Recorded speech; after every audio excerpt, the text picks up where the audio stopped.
और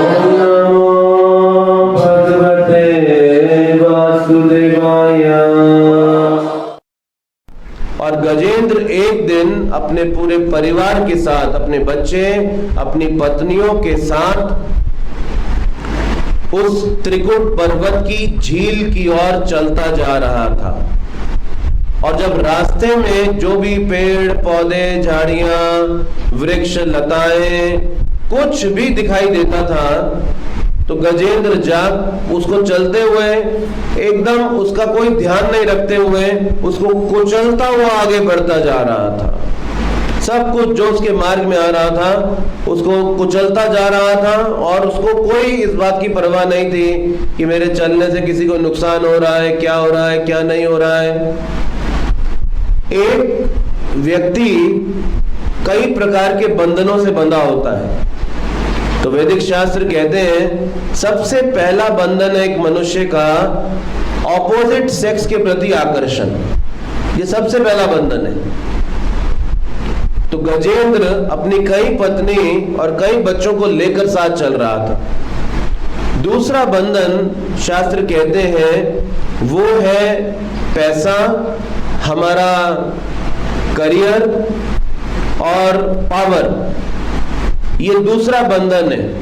अब गजेंद्र वो राजा था, है ना, वो वन के प्राणियों का राजा था और वो किसी बात की कोई चिंता नहीं कर रहा था और वो सिर्फ अपने डेस्टिनेशन पे पहुंचना चाहता था। तीसरे प्रकार का बंधन है प्रेस्टीज का, हमारा मान सम्मान। तो गजेंद्र के पास मान सम्मान था। क्यों था? क्योंकि वो राजा था उस वन के प्राणियों का। और चौथे प्रकार का बंधन है इच्छाओं का, और वो भी भोग की इच्छाओं का बंधन। तो गजेंद्र इस भोग की इच्छा से बंधा हुआ था। तो उसी प्रकार से आज आप देखेंगे इन चार कामों को प्राप्त करने के लिए, इन चार बंधनों को प्राप्त करने के लिए, जिसे हम सुख मानते हैं अपने जीवन में, ये चार चीजें एक व्यक्ति अपने जीवन में इसको सुख मानकर स्वीकार करता है। और इन चार प्रकार के सुखों को प्राप्त करने के लिए एक व्यक्ति अनेक प्रकार के कष्टों को सामना करता है और वो किसी भी प्रकार के कष्ट से होकर गुजरना स्वीकार कर लेता है अगर उसको ये चार प्रकार में से कोई भी प्रकार का सुख उस कष्ट को उसको करने से प्राप्त होता हो। तो कोई भी व्यक्ति दिन रात परिश्रम करता नजर आता है तो इसका मतलब वो यही चार प्रकार के सुख चाहता है उस परिश्रम को करने से, और उसके लिए वो किसी भी प्रकार के कष्ट से गुजरने के लिए अपने जीवन में तैयार हो जाता है। और इसीलिए पूरा का पूरा समाज आज के समय में आपको क्या सिखाता है कि आप अपने जीवन की परिस्थिति से संतुष्ट नहीं रहे, आप हमेशा असंतुष्ट रहे और अपने जीवन के अंदर आप हमेशा इन चार चीजों को पाने के लिए परिश्रम करते रहे। लेकिन अब इस सब को करने के लिए जिस प्रकार की जीवन शैली आज हमने अपना ली है, यानी कि हम सिर्फ अपने लिए तो चिंता करते हैं लेकिन दूसरों के लिए चिंता नहीं करते। अब आप देखिए प्लास्टिक ये बना तो हमको सुविधा देने के लिए है, लेकिन आज समुद्र में एक प्लास्टिक इतना इकट्ठा हो गया है क्योंकि सभी पूरे विश्व की जनसंख्या प्लास्टिक उपयोग करती है, तो ये बहकर प्लास्टिक जाता गया, ये प्लास्टिक खत्म नहीं होता, इसको आप नष्ट नहीं कर सकते। हजारों साल तक भी पृथ्वी में दबाए रखें तो ये प्लास्टिक नष्ट नहीं होगा। और ये पूरा का पूरा द्वीप बन गया है, समुद्र के अंदर आइलैंड बन गया है प्लास्टिक का, क्योंकि तैरता तैरता ये प्लास्टिक ना तो डूबता है, ना गलता है, ना नष्ट होता है, और वो सारा प्लास्टिक समुद्र में एक जगह इकट्ठा हो गया है और वो पूरा का पूरा एक देश की तरह बन गया है, एक साम्राज्य की तरह। तो हम सब अपने जीवन के लिए बहुत सारी चीजों को उपयोग करते हैं, लेकिन हम दूसरों के लिए परवाह नहीं करते हैं कि इस उपयोगिता के कारण दूसरे को कष्ट हो सकता है, दूसरे को कोई कठिनाई जीवन में आ सकती है। तो गजेंद्र की भी भावना कुछ ऐसी थी, और बस चाहे वो पेड़ पौधों को कुचलता जा रहा था, उसके चलने से कई वन के प्राणी उसके प्रभाव से दूर दूर भागते जा रहे थे। उसका डर ऐसा था, उसको देखते थे दूर दूर भाग जाते थे, और उसके आने से, उसके इतने बड़े परिवार के एक साथ जाने से, और वो बिना किसी का ध्यान रखे चलता जा रहा है, चलता जा रहा है, बस किस लिए? मेरे आनंद के लिए। मैंने सुना था एक डेनमार्क नाम का देश है, और उस देश में एक उत्सव होता है, और उस उत्सव का नाम है डॉल्फिन फेस्टिवल। तो इस डॉल्फिन फेस्टिवल के अंदर डॉल्फिन मछली को मार के खाया जाता है, और उस दिन डेनमार्क देश के अंदर कितनी डॉल्फिन मछलियों को मार दिया जाता है, बस ये उत्सव मनाने के लिए, डॉल्फिन फेस्टिवल मनाने के लिए। उसी प्रकार से भारत देश, जो कि धर्म भूमि है, लेकिन आज भारत पूरे वर्ल्ड के अंदर number 1 beef export in country है, जहां पर गाय का मांस सबसे ज्यादा मात्रा में निर्यात किया जाता है। तो सिर्फ सुख पाने के लिए व्यक्ति अपने जीवन के अंदर आज कुछ भी करने को तैयार है। तो गजेंद्र की भी मानसिकता कुछ ऐसी थी कि बस मेरी सुविधाएं, मेरा सुख, बाकी किसी को उस सुख को पाने के लिए अगर कोई कष्ट भी हो देना पड़े, कोई दुख भी पाना पड़े, तो मुझे उस बात से कोई अंतर नहीं पड़ता। अमेरिका देश के अंदर एक बड़ा प्रसिद्ध माफिया का एक डॉन होता था, और ये बहुत सारे प्रकार के अपराध, गलत काम करता था, और कभी भी पकड़ा नहीं गया था। ये क्यों नहीं पकड़ा गया था? इसके पास अमेरिका का एक बड़ा फेमस लॉयर था, जो इसके लिए ही काम करता था, और ये लॉयर और ये माफिया के डॉन के बीच में साठगांठ थी। तो ये अपराध करता था, और इस लॉयर का ये जिम्मेदारी रहता था कि उसको उससे बचा के निकालना। तो वो भी बड़ा लॉयर एक्सपर्ट था, बहुत फेमस था पूरे अमेरिका में, और वो कैसे भी करके इस डॉन को उसके अपराधों से बचा लेता था। तो एक दिन उस लॉयर का, अब उस लॉयर को बहुत पैसा मिलता था इसके लिए, एक तरह से दोनों प्रॉफिट शेयर करते थे। काम बुरा वो डॉन करता था माफिया का, और ये लॉयर को प्रॉफिट मिलता था क्योंकि उसको बचाया करता था ये सारे अपराधों से। तो एक दिन उस लॉयर का बेटा स्कूल से आया और बोलता है, पिताजी आप पैसा कैसे कमाते हैं इतना? तो उसके पिताजी के पास कोई जवाब ही नहीं था देने के लिए कि क्या मैं बोलूं अपने बच्चे को, मैं कैसा पैसा बनाता हूं। तो वो बोला, मेरे सारे दोस्त कहते हैं आप गलत तरीके से पैसा कमाते हैं। ऐसा है क्या? आप गलत तरीके से पैसा बनाते हैं क्या? तो ये वकील के पास कोई जवाब ही नहीं था अपने बच्चे को देने के लिए, और ये बड़ा शर्मिंदा हो रहा था कि उसका खुद का बेटा उसको ऐसा प्रश्न कर रहा है। तो उस प्रश्न के बाद वो कुछ दिन तक सोचता रहा, और वो पुलिस में गया।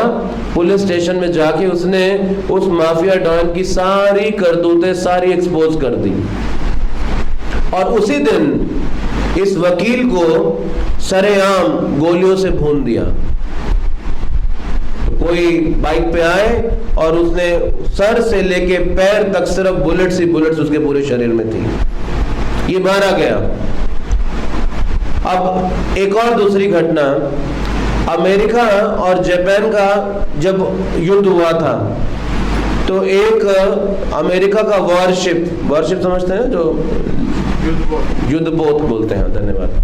तो युद्धपोत था, तो उसको बचाने के लिए उस पे 2 लड़ाकू हवाई जहाज थे, फाइटर एयरक्राफ्ट होते हैं, वो उसके ऊपर थे, शिप के ऊपर।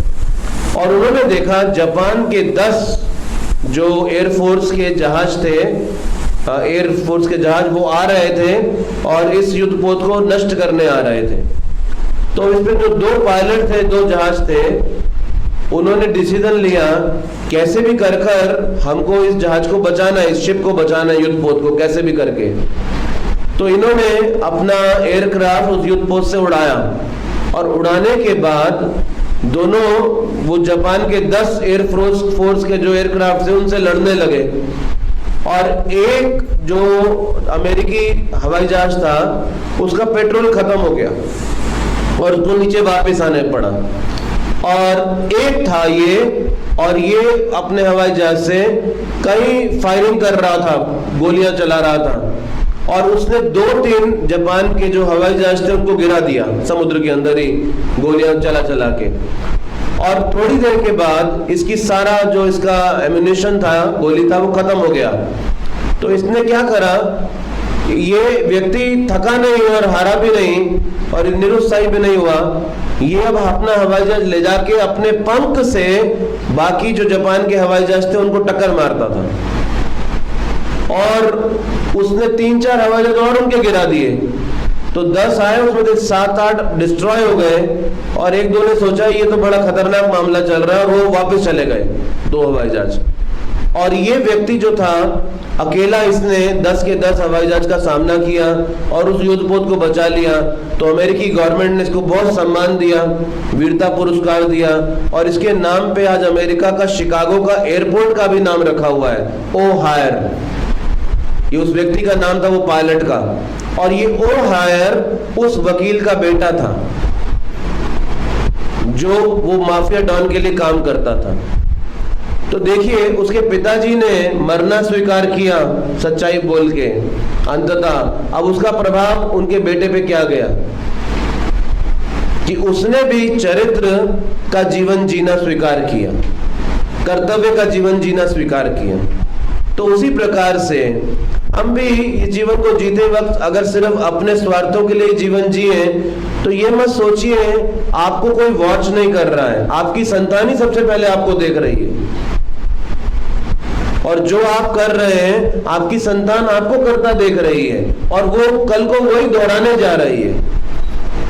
तो हम एक ऐसे समाज का निर्माण कर रहे हैं जो समाज चरित्रहीन है, जिस समाज में कोई भी व्यक्ति ईमानदार नहीं है, कोई भी व्यक्ति अपने कर्तव्यों को प्रधानता नहीं देता, सिर्फ अपने स्वार्थों के लिए जीवन जीते हैं।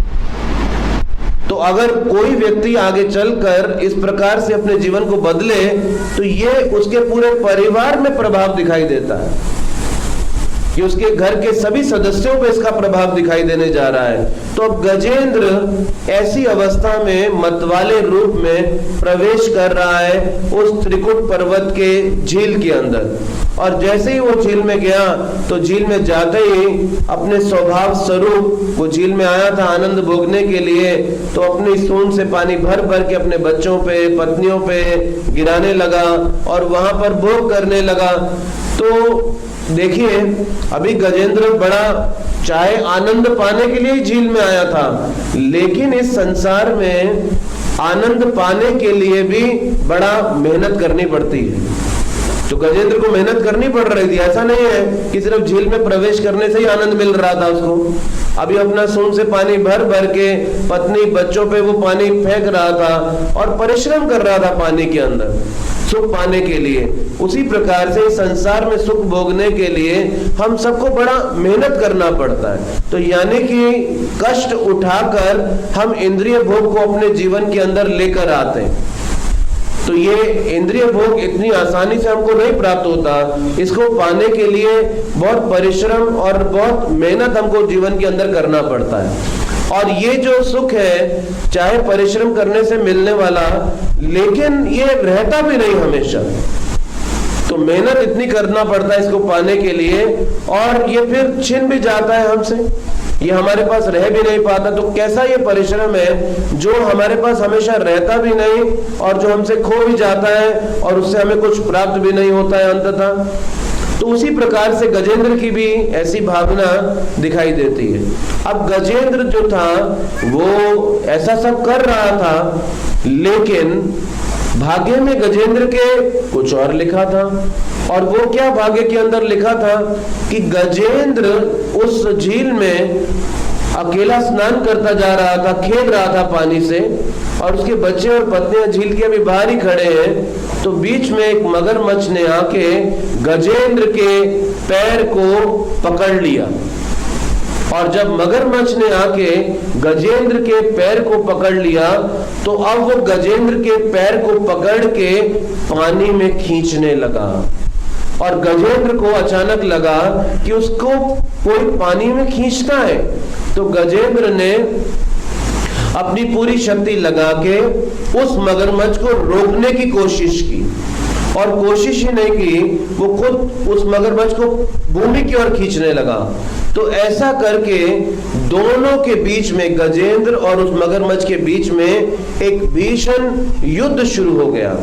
उसी प्रकार से हम ये संसार में जीवन जीते हैं, और जब हम जीवन जीते हैं तो हम ये सोचते हैं कि हमेशा हम इस आनंद को भोग पाएंगे, लेकिन ये संसार बड़ा क्षणिक है और यहाँ पर संभावित विपदाएं हमारा हमेशा इंतजार कर रही हैं। अभी हम सोचते कुछ हैं, लेकिन कोई ना कोई कठिनाई बीच में आकर वो हमको, हमारी रास्ते की अड़चन बनती जाती है। अभी गजेंद्र भी सुख की आशा लेकर वहां आया था, लेकिन ये संसार सुख भोगने के लिए बना नहीं। चाहे ये घटना स्वर्गीय लोगों की है, लेकिन स्वर्गीय लोग भी सुख भोगने के लिए हमेशा सुविधा नहीं देते। आप देखिए, असुर लोग इन स्वर्ग के लोगों पे बार बार आक्रमण करते हैं। ऐसा हम भागवतम में कई कथाओं के अंदर पढ़ते हैं। तो देवता लोग ऐसा नहीं कि आराम से रह पा रहे हैं, उनके ऐश्वर्य को देख के असुर लोग द्वेष करते हैं और वो जाके देवताओं को कई बार सिंहासन से हटा देते हैं, कई बार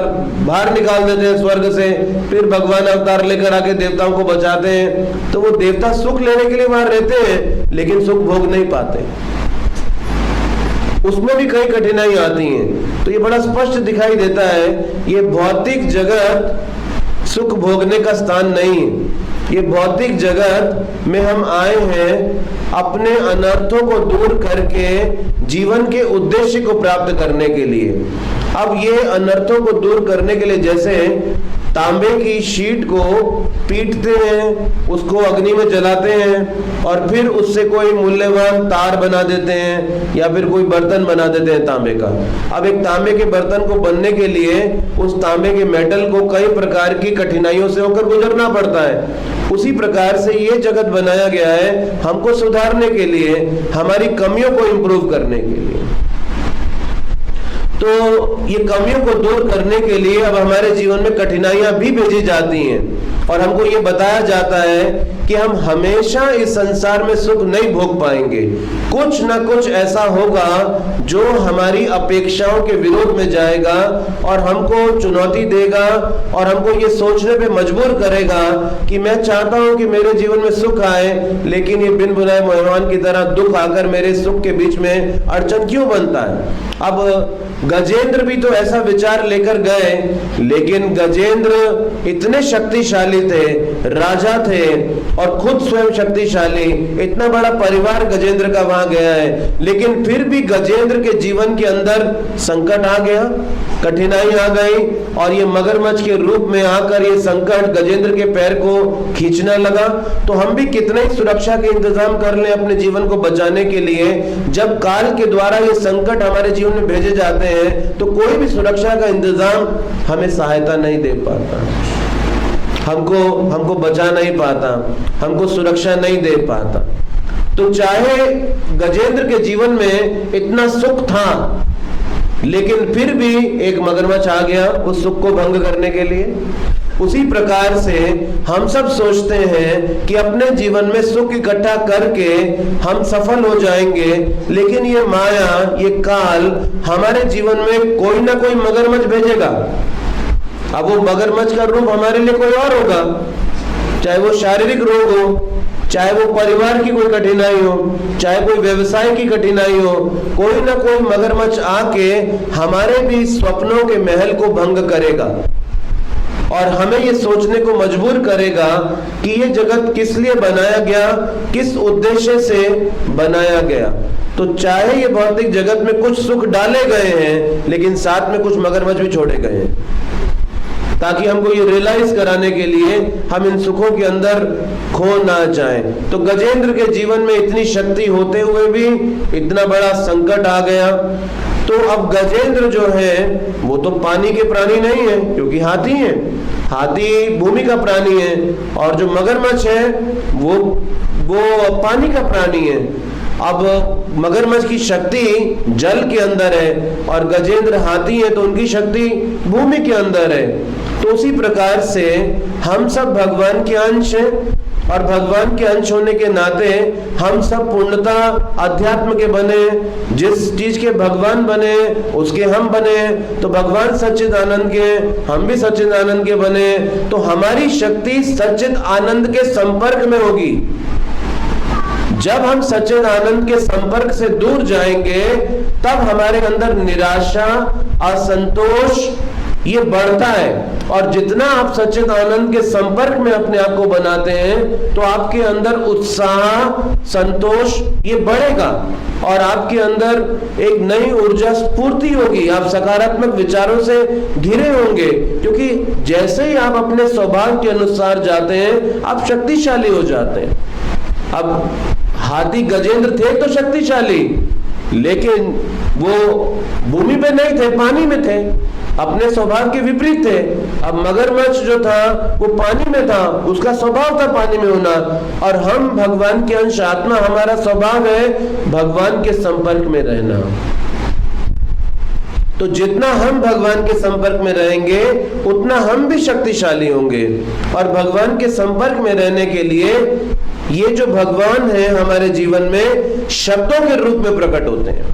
तो जब हम शब्द ब्रह्म का संग करेंगे तो परम ब्रह्म शब्द ब्रह्म के रूप में हमारे जीवन में चले आते हैं। तो जो भगवान से संबंधित शब्द भी हैं वो भगवान के समान शक्तिशाली होते हैं, चाहे उनकी कथा भागवतम में हो या फिर अन्य शास्त्रों में हो, या फिर वो उनके नाम के रूप में हो, उनके विग्रह के रूप में हो, उनके भक्तों के रूप में हो। तो ये भगवान का संपर्क है जो इन माध्यमों से हमें मिलता है। और जब ये संपर्क में हम जितना रहते हैं उतना हमारी आध्यात्मिक शक्ति बढ़ती है। तो भक्ति जो है ये आत्मा की एक स्वाभाविक स्थिति है। भगवान के प्रति भावनाएं होना, उनके प्रति कोई सेवा करना, ये आत्मा की एक स्वाभाविक स्थिति है। और जब आत्मा अपनी स्वाभाविक स्थिति में होगा तो निश्चित रूप से उसके अंदर प्रसन्नता, संतोष, निर्भयता, ये दृढ़ता, ये आदि सारे गुण उसके अंदर पाए जाएंगे। तो जो मगरमच्छ था वो उसने अब गजेंद्र के पैर को पकड़कर खींचा है और ये युद्ध चलता जा रहा है। और ये युद्ध जो था 1000 वर्षों तक चलता रहा, क्योंकि स्वर्गीय लोकों में एवरेज लाइफ स्पैन 10,000 साल है। 10,000 साल तक स्वर्गीय लोकों में एक व्यक्ति जीवित रहता है और बूढ़ा नहीं होता कभी भी। वहां पे वृद्धावस्था नहीं आती लोगों को, और वो 10,000 साल तक जीवन रहता है। और इस भूलोक पे, पृथ्वी पे 100 वर्ष, और इस 100 वर्ष के अंदर भी हमको 50% जीवन वृद्धावस्था में बिताना पड़ता है। तो अलग अलग स्थान में रहने की अलग अलग सुविधाएं। उसी प्रकार से अब ये 1000 वर्ष तक दोनों के बीच में युद्ध चल रहा था। अब जो मगरमच्छ था वो तो ज्यादा मेहनत नहीं कर रहा था, क्योंकि वो तो पानी में था और वो पानी में रहना उसका स्वभाव है। लेकिन गजेंद्र को बड़े भारी भरकम प्रयास अपने आप को बचाने के लिए करना पड़ रहा था। तो जब गजेंद्र ने देखा, पहले तो उसको लगा मेरी इतनी बड़ी शक्ति है, मैं खुद इतना सामर्थ्यवान हूँ, ये तो मगरमच्छ को मैं ऐसे ही हरा दूंगा। लेकिन जब गजेंद्र को लगा अरे मैं तो इसको हरा नहीं पा रहा हूं और मेरी शक्ति जाती जा रही है, कहीं ये मगर मुझे मछ खींच के पानी के अंदर ना ले जाए, तो उसने अब क्या देखा, जो उसकी पत्नियां बाहर खड़ी थीं और जो उसके बच्चे बाहर खड़े थे गजेंद्र के, उनकी ओर देखा कि शायद ये मुझे आगे बढ़कर बचा लेंगे। लेकिन कोई भी गजेंद्र की सहायता नहीं कर पा रहा था। उसी प्रकार से कभी हम सोचते हैं हम अपनी शक्ति से अपना जो समस्या का समाधान निकालेंगे, लेकिन हम नहीं निकाल पाते। तो फिर हम अपने परिवार की ओर देखते हैं कि शायद मेरे परिवार के सदस्य मुझे सहायता देंगे संकट के समय में, लेकिन परिवार के सदस्य भी हमको हमारे इन जीवन के वास्तविक कठिनाइयों से बचा नहीं सकते हैं। तो ऐसी स्थिति में गजेंद्र को एक चीज याद आ गई, अब ये पशु का शरीर है, मनुष्य का शरीर नहीं है। पशु के शरीर में भगवान की स्मृति नहीं हो सकती, क्योंकि पशु की जो चेतना है वो संकुचित चेतना है, जिसके अंदर पशु को भगवान की स्मृति नहीं आ सकती। और मनुष्य की जो चेतना है वो अंकुरित चेतना है, यानी कि इस अवस्था में वो भगवान को याद कर सकता है, भगवान की भक्ति कर सकता है। लेकिन गजेंद्र पशु के शरीर में यहाँ पर भगवान को याद कर पा रहे थे। उनको भगवान का स्मरण एक पशु के शरीर में भी आ रहा था। और देखिए गजेंद्र ने किस समय भगवान को स्मरण किया, जिस समय उनके ऊपर जीवन का सबसे बड़ा संकट आया, उस समय उन्होंने भगवान को याद किया पशु के शरीर के अंदर, और भगवान के लिए बहुत सुंदर प्रार्थनाएं वो गाने लगे और कहते हैं, भगवान मैं तो मात्र एक पशु हूँ, हाथी हूँ, मेरा ज्ञान मेरी बुद्धि सब ढके हुए हैं। और क्योंकि हाथी जो है वो उसकी बुद्धि बहुत मोटी होती है, क्योंकि इतना बड़ा शरीर है, वो 1000 किलो भोजन रोज खाता है हाथी, और उसको खाने में ही समय नहीं मिलता, वो भगवान को क्या याद करेगा।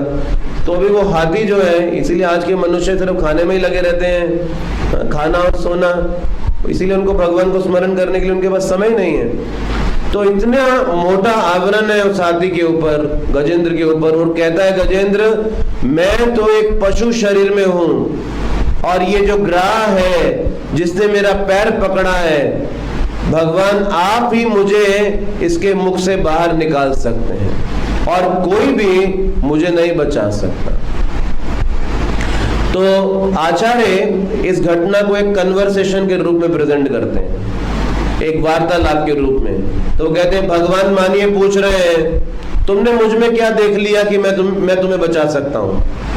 तुम्हें मुझ में ऐसा क्या नजर आ गया कि मैं तुम्हें बचा सकता हूँ? तो गजेंद्र कहते हैं कि जैसे दो कैदी एक जेल में हो, तो दोनों बंधे हैं, लेकिन एक कैदी दूसरे कैदी की सहायता कब कर पाएगा? जब एक का हाथ खुला होगा। तो गजेंद्र कहते हैं, भगवान क्योंकि आप मुक्ताए हैं, आप स्वयं मुक्त हैं, इसीलिए आप मुक्ति दे सकते हैं। मुक्ति कौन दे पाएगा? जो खुद मुक्त है, वही मुक्ति दे पाएगा। तो गजेंद्र कहते हैं, क्योंकि आप मुक्त हैं इसीलिए आप मुक्ति दे सकते हैं, और आपसे ये मुक्ति प्राप्त हो सकती है। जैसे कृष्ण लीला में यशोदा माता ने भगवान कृष्ण को बांध दिया था, ठीक है ना। अब वो कृष्ण कौन है? वो मुक्ति देने वाले कृष्ण हैं, लेकिन उन मुकुंद को जो मुक्ति देते हैं, यशोदा माता ने उनको बांध दिया। और उस मुक्ति की उस बंधन अवस्था में कृष्ण ऊखल को घसीटते हुए दो वृक्षों के बीच में ले गए, और ऊखल जो था वो दो वृक्षों के बीच में फंस गया, और कृष्ण ने और शक्ति लगाई जैसे ही, तो उस ऊखल के फंसे होने से वो जो वृक्ष थे दोनों के दोनों गिर गए। अब आप एक एक्सपेरिमेंट करके देखना, किसी वृक्ष को रस्सी बांध के खींचना और देखना गिरता है नहीं गिरता, या उसमें अपना पूरा जोर लगा के देखना गिरता है नहीं गिरता। और ये कृष्ण कितने हैं? 3 साल के। तो 3 साल का बच्चा दो वृक्षों को एक साथ गिरा रहा है, और ये कोई साधारण वृक्ष नहीं थे, बड़े ऊंचे लंबे चौड़े वृक्ष थे।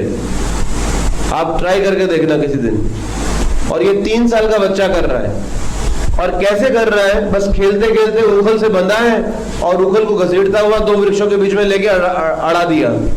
और ऐसा नहीं बहुत ज्यादा दम लगा रहे हैं, खींच रहे, दम लगा के ऐसा ऐसा कर रहे हैं कुछ, वो बस थोड़ा आगे कदम बढ़ाया और गिर गए दोनों पेड़। दोनों पेड़ गिरे, और जब दोनों पेड़ गिरे तो उसमें से नल कुबर और मणिग्रीव, ये कुबेर जी के 2 पुत्र थे, जिनको श्राप मिला था कैलाश मानसरोवर के अंदर। नारद जी ने श्राप दिया था कि अरे तुम्हें इतनी बुद्धि नहीं है, कैलाश में आके शराब पी रहे हो। यही जगह मिला था ये नशा करने के लिए आए, और यही जगह मिला था व्यभिचार करने के लिए।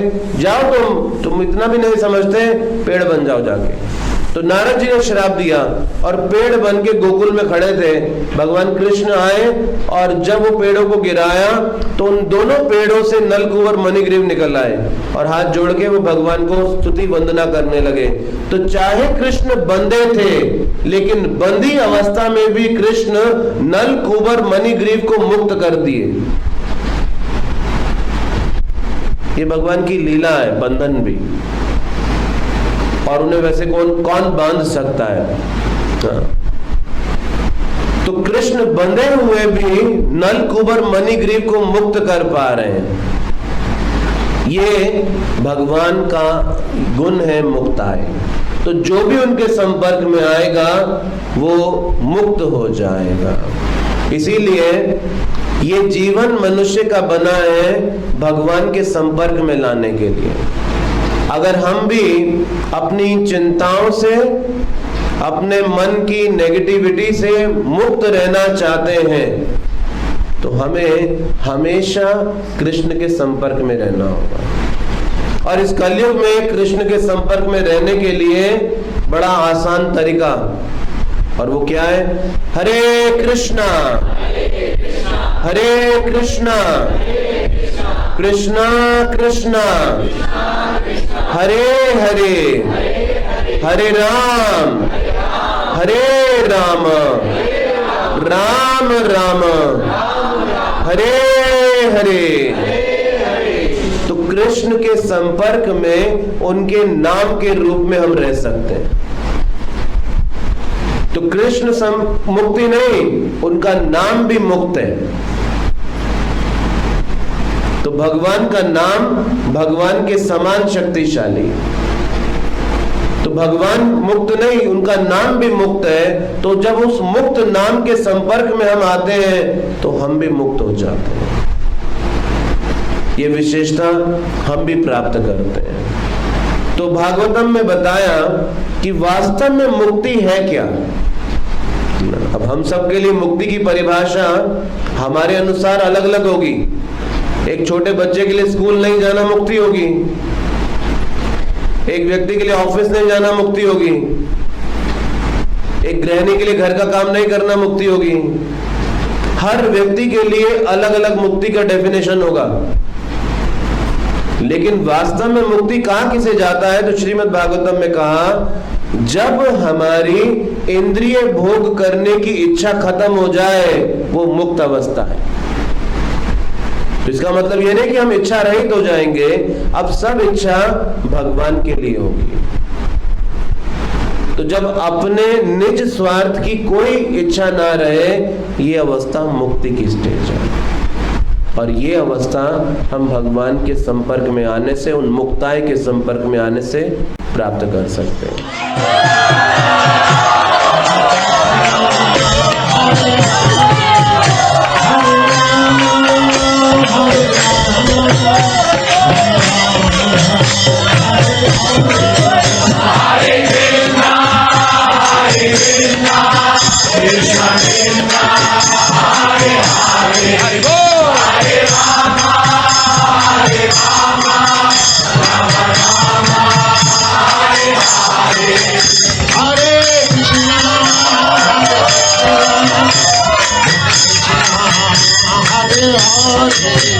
Hare Rama